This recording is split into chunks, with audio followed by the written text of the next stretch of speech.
so much for coming on. I've really enjoyed your book, and I've essentially read it twice now. It's very poetic, and it's Mm. very moving. I mean, it's as I was saying just in the chat before, it's not a million miles Hmm. away from what we're trying to do at the Idler. And I think the first point to make about your book is that this is a very radical manifesto. I mean, it strikes at the heart of the system, the capitalist system, whatever you want to call it. You know, the white supremacy, the colonizers. You know, Yes. and it's not a sort of a guide to sleeping so that you can kind of kick ass in the workplace the next day. It's Right. but, Mm.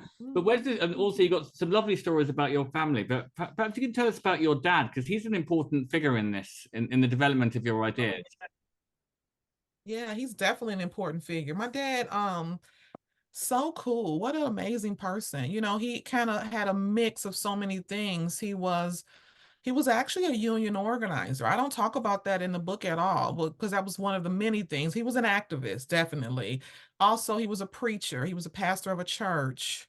He was also a deep activist. He was really deep into the community and loved a lot of things. He also, I would call him a Pan-Africanist. He was really deeply involved in the Black Panther movement in the United States, in the 70s. And so yeah, he was a radical thinker. He got up every morning to read every newspaper before he had to go to work. He wanted to get up early.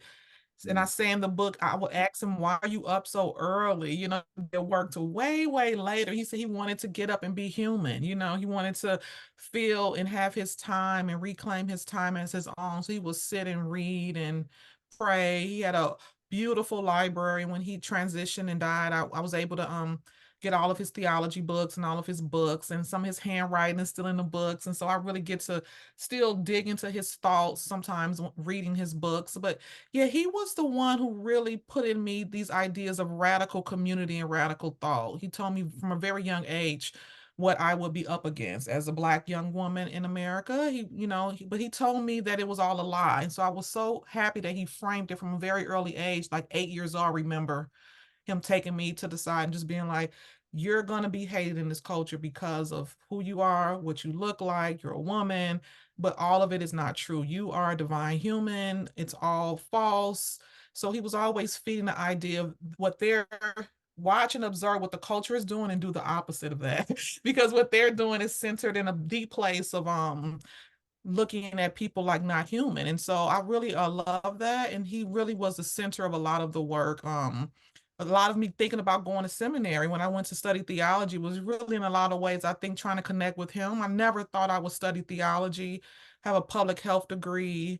I'm a Mm. poet and writer, started a writing program, and then I just felt a calling on my life to go. I didn't know what I would do with it. I didn't want to work in churches. I knew I was an activist organizer. I just wanted to ground my work in some way. But in a lot of ways, I think it was me trying to get closer to him and to some way deepen into the ideas of all of his religious ideas, with him being a pastor of a Pentecostal church here in Chicago. And so fire and brimstone preaching, very much, embodied worship. Like, you're not, preaching from the pulpit and bringing people. I mean, I watched him preach. He also was a singer, so he was in charge of the choir as well. So he was like a singing preacher. So Wow. it was like you were definitely gonna be feeling him, when you came. And so he was a really big, big presence in my life and in the community. But you felt also, Tricia, that he was obviously deeply enlightened, a brilliant person. But you also say he basically Mhm. overworked. He worked too hard. He died quite young, Yeah, and so that's what yeah, you kind very of young. that's kind of what you're trying to fight against as well. Although he was showing you the way what to fight against, his way of fighting Mhm. kind of killed him. Yeah, the culture. I think when I look at that, I see him and so many Black people in the United States that really are at a place, and just poor people in general, you're at this place of trying to eat. My father overworked in a lot of ways because he was trying to provide, something really solid and stable for our family. But then I also think that in his working of not being able to say no and not having boundaries, it really sent his body into, like, I think, a quick deterioration. Yeah, I talk about that a lot in the book, how he was always called in the middle of the night, he would be up going to pray for someone at a hospital. He'd be working for the railroad. He worked with Union Pacific Railroad, which is a major railroad here in the United States. And so he worked there for like 35 years, you know, every day up, cleaning cars, moving his way up into the manager, and just always doing. And I feel like the culture teaches us that our worth is connected in a lot of ways to how much we can produce.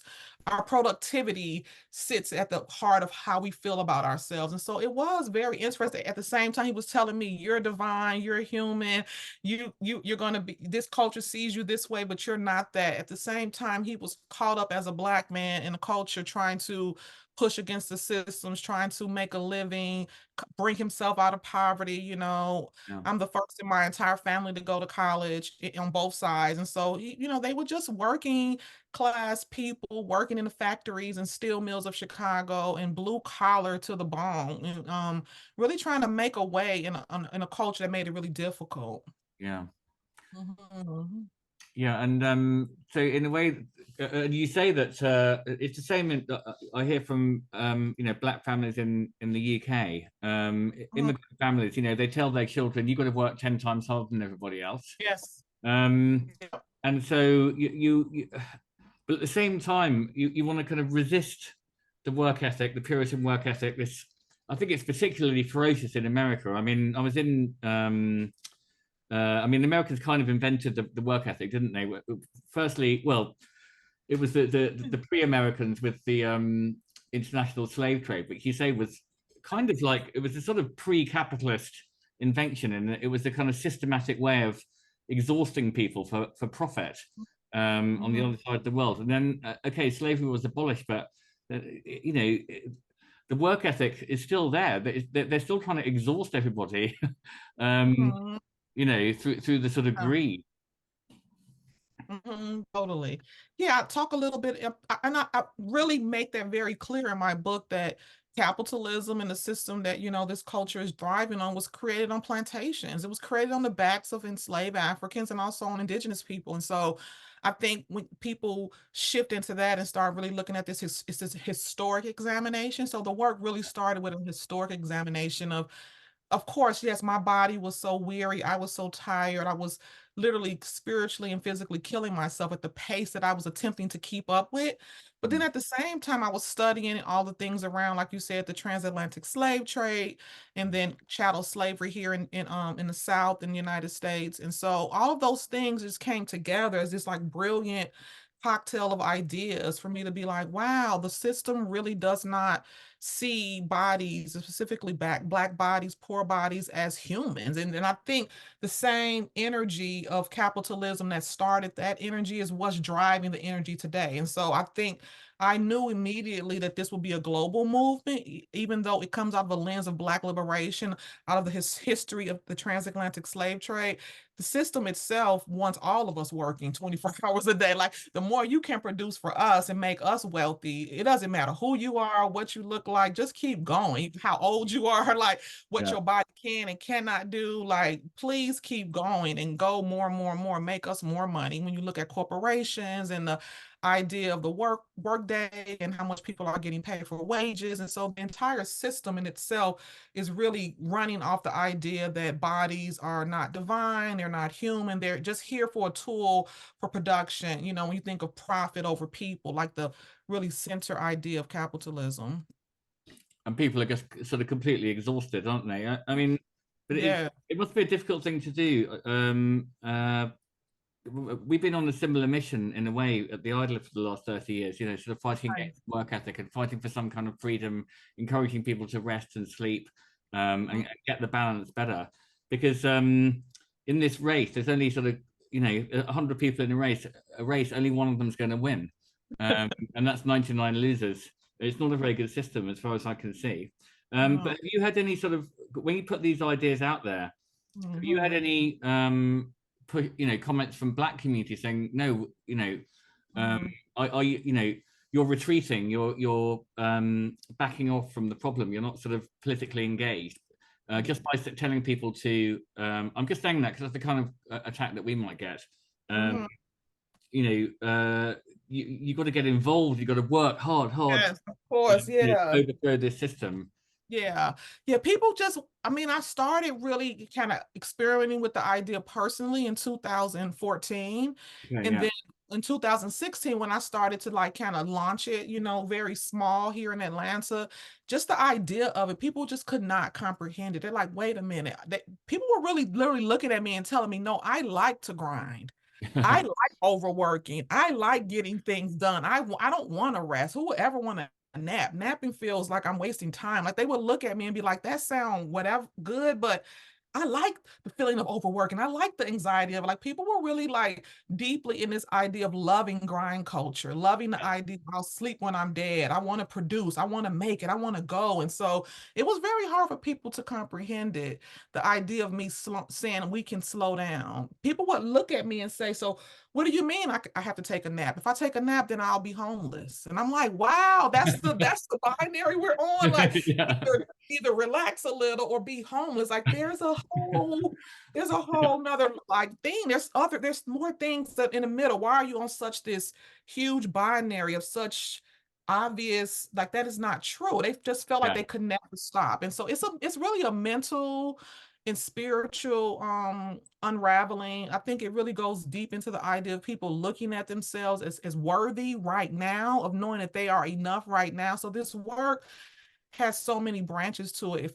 It comes from the spiritual, it comes from also the idea of people seeing themselves for who they are. It's like really a healing tool to begin to pull back the veil. And so I just my hope for my work is that it's just basically a little bit of a light, a little bit of a pulling back of the veil. You know, somebody can cock their head to the side and say, I never thought of it like that. But you know, Yeah. I am exhausted. You know, it's just this new awareness to begin to start uncovering what's really true and what we've been told about our bodies, what we've been told about labor, this work ethic, what all those things that we've just been told from the time we were little. This is the way it is.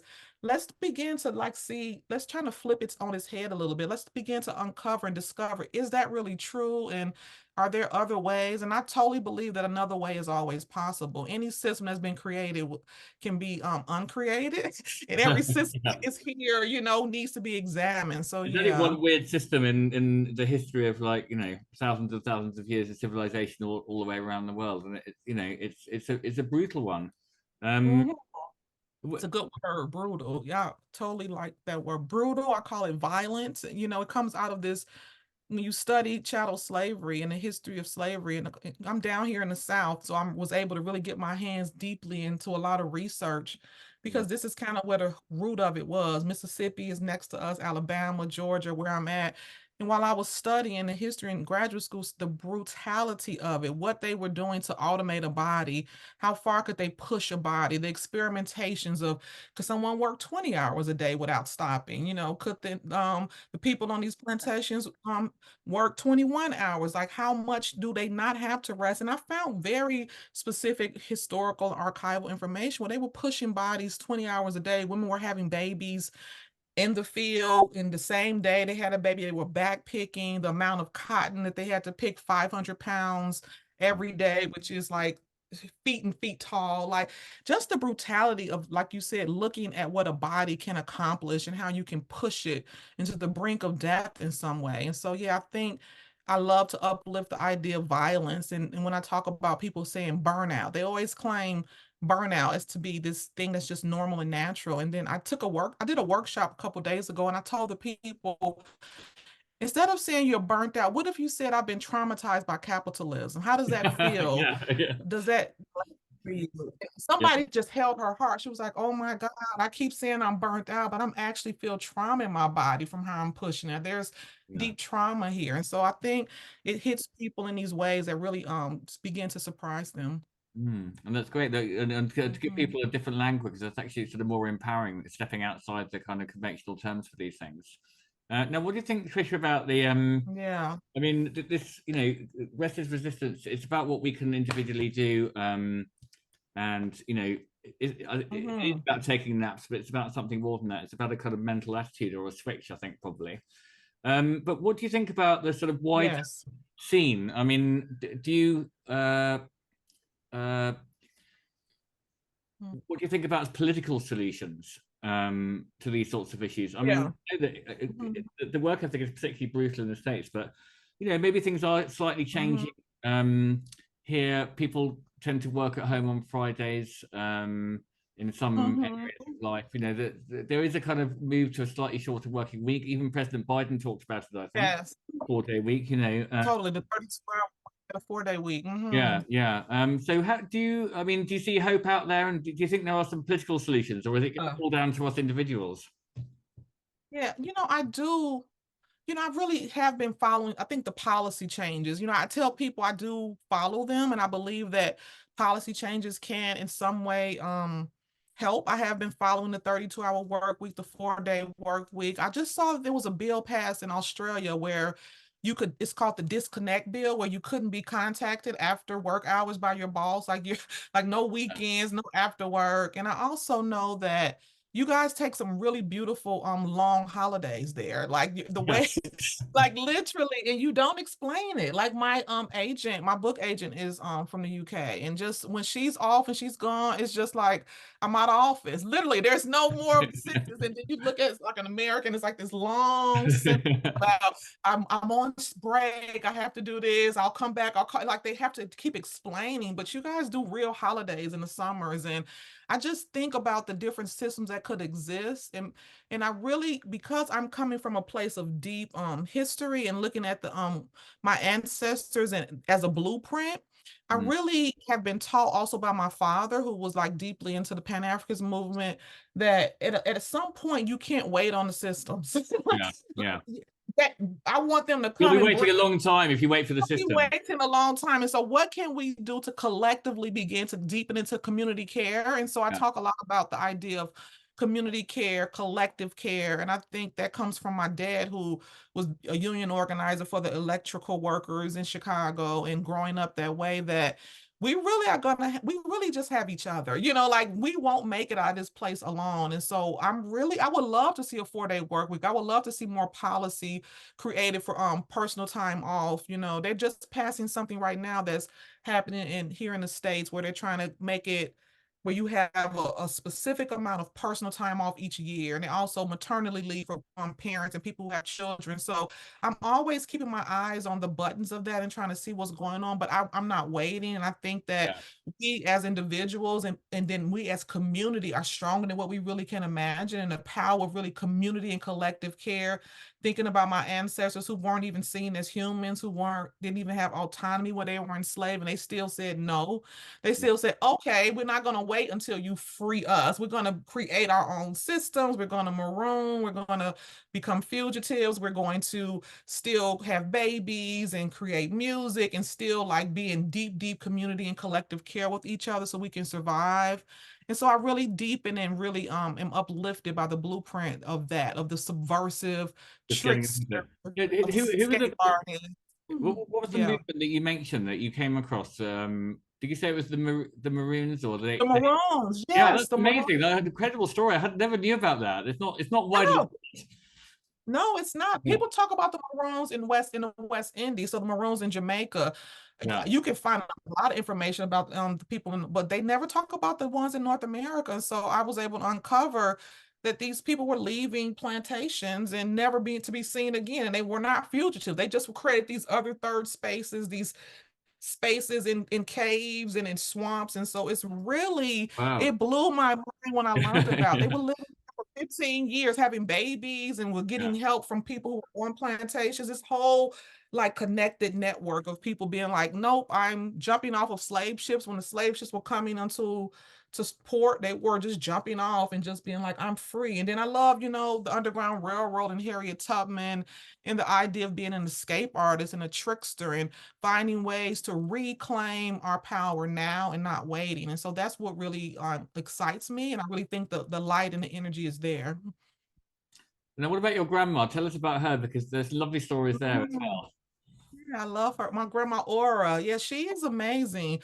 I call her an escape artist and trickster. I think she was finding ways to subvert the system in these small ways, working 2 jobs, deep poverty, leaving the South. And also I claim her as a refugee when we talk about the Great Migration and this huge amount of millions and millions of Black people leaving the American South and going to the North, like my family living in Chicago, going to the West, California, just going all over, trying to find hope in a different way, having this deep, deep uncertainty, but having this deep feeling of hope in them. Like, I don't know what it's going to be there, but I know I can't be in here. And so this beautiful migration of people, they were refugees. My grandmother told me she didn't want to leave the South. She had a farm there, she had land, she had all these things there, but it was just so violent, so she had to leave and just go. And so she landed in Chicago and she worked 2 jobs, was raising 8 children in deep poverty. She was cleaning homes and also working at a hospital as like a nursing assistant.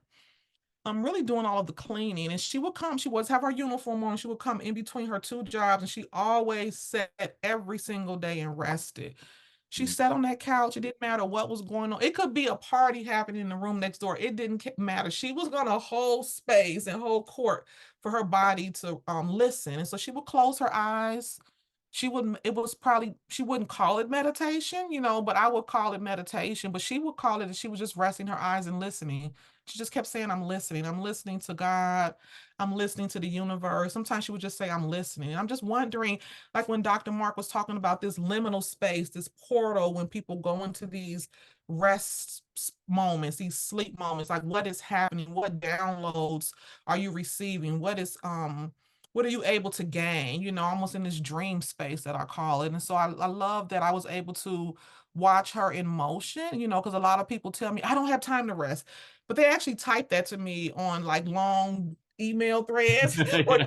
or they inbox me. I don't these long, long paragraphs about how they don't have time to rest. I'm like, Yeah. you literally fight for 5 minutes. Like you could have been closing your eyes then. And so it's just, Yeah. you could have literally been sleeping or daydreaming right now, Yeah, but no, it's I mean, I always think people manage to watch a lot of television and spend a lot of time on social media, and then those same people say, I haven't got time to rest. What, not for like 5 or 10 minutes in the day out of the 24 hours? And that's another thing, Tricia.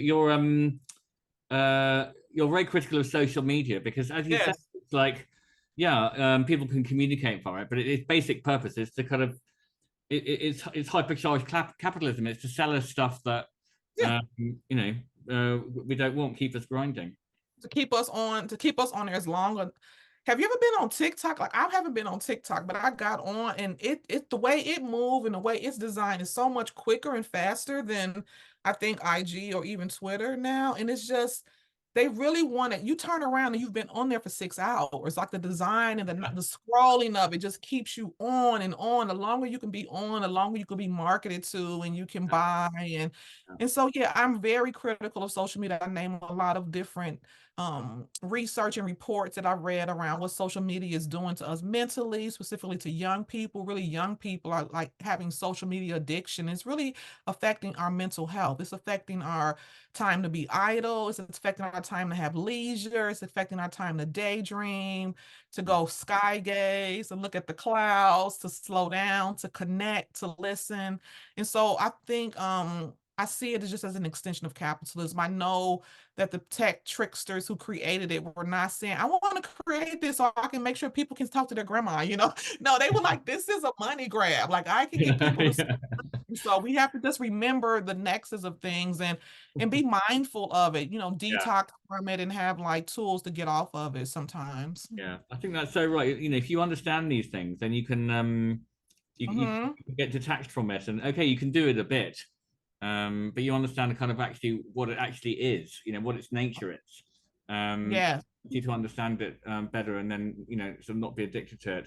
But tell us about Mhm. the nats that you have, the actual ministry. So, I'm Yeah. imagining from your book, there's a church with 50 black women all sleeping at the same time. Is that what you're Yeah, doing?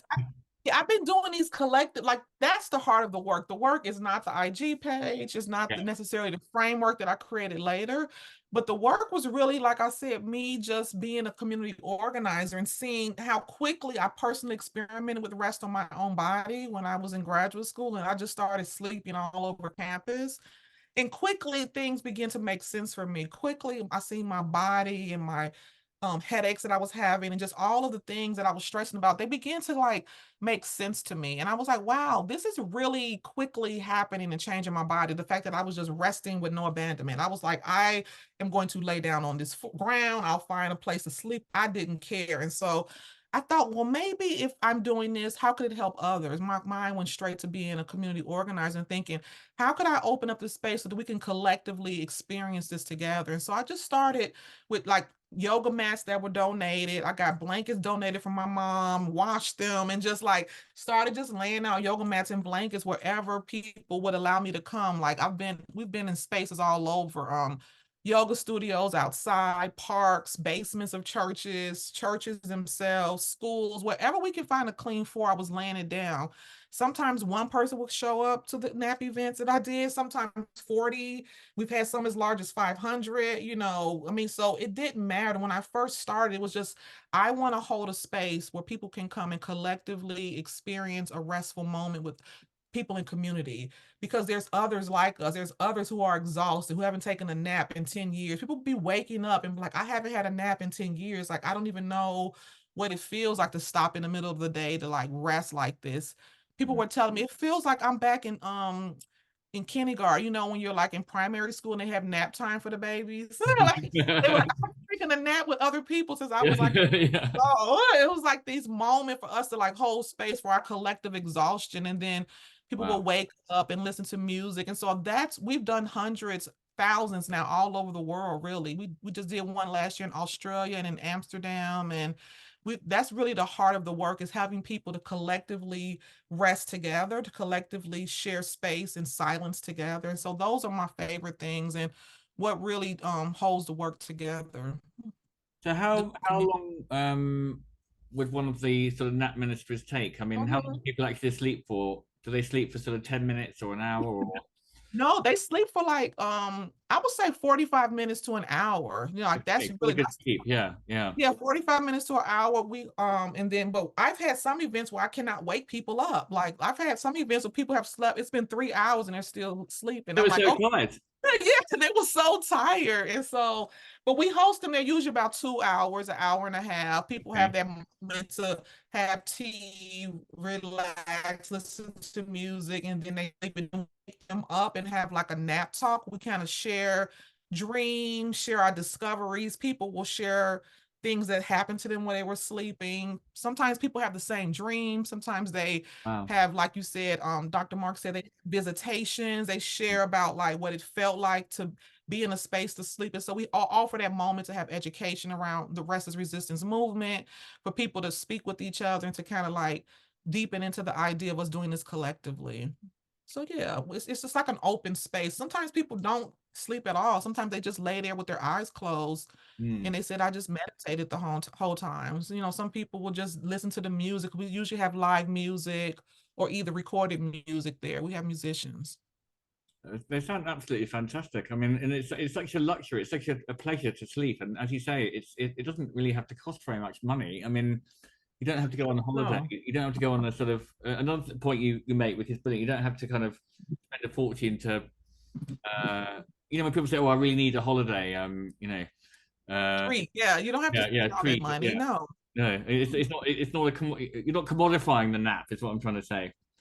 Not at all. It's not being commodified. And it's not just about naps. I think I go really deep into the book. Like, this is about resting, and resting is infinite. People get caught up on the word, the nap ministry, but I try to deepen into the framework that resting is anything that slows your body down enough that your mind and body can connect. This is a really deep mindfulness. And so it's daydreaming. We do a lot of Yeah. daydreaming activations as well. We do collective daydreaming moments with people to learn how to daydream again. Or I was told not to daydream when I was little. They was like, she's so smart. The teacher's like, she doesn't pay attention. She's daydreaming all day. It's like, I'm not daydreaming. I'm like actually, you know, hearing, I'm listening, I'm downloading. And so we do daydreaming is a big thing. I think active walking. I think someone just put yoga nidra. I love yoga nidra. I just did that last week. I love meditation. I love anything that involves the body. I talk in my book about the idea of taking ballet classes and how that felt like the deepest form of rest, being able to do a turn and being able to focus enough that my body could spin in a full turn. And so the idea of just having leisure and sitting on the porch, you know, and just sky gazing, like all of those things are so important for us to slow down our bodies.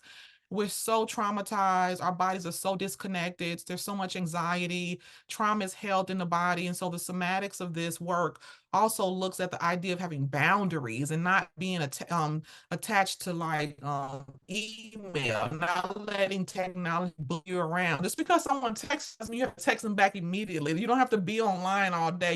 You can have boundaries around your time and your day. Yeah. And there's something a bit male ego about being very busy, isn't there? Like it means I'm important. Yeah. You know, no, I haven't got time. I haven't got time to sleep because I'm very important. Exactly. Totally. I got things to do. It's like those things will still be there. You know, you Yeah. know, really people when they can't latch on to the spiritual practice of rest, I also love to deepen into the neurology and the neuroscience around what's really literally happening to our bodies during sleep deprivation is a public health issue in the United States. You know, that's been the CDC has been calling sleep deprivation a public health issue in this country since for 7, 8, 9 years. And so what lack of sleep is doing to our bodies on a physical level and also for our deep mental health, this becomes a cycle. And you know, and so I think another way of people coming into the work and coming landing into it is that they see that we really are killing our bodies via not resting. We're like heart disease, diabetes, you know, I think about my dad, you know, all the things that high blood pressure can be linked back to lack of sleep. I was just reading a study about less than 6 hours of sleep a day or less than like really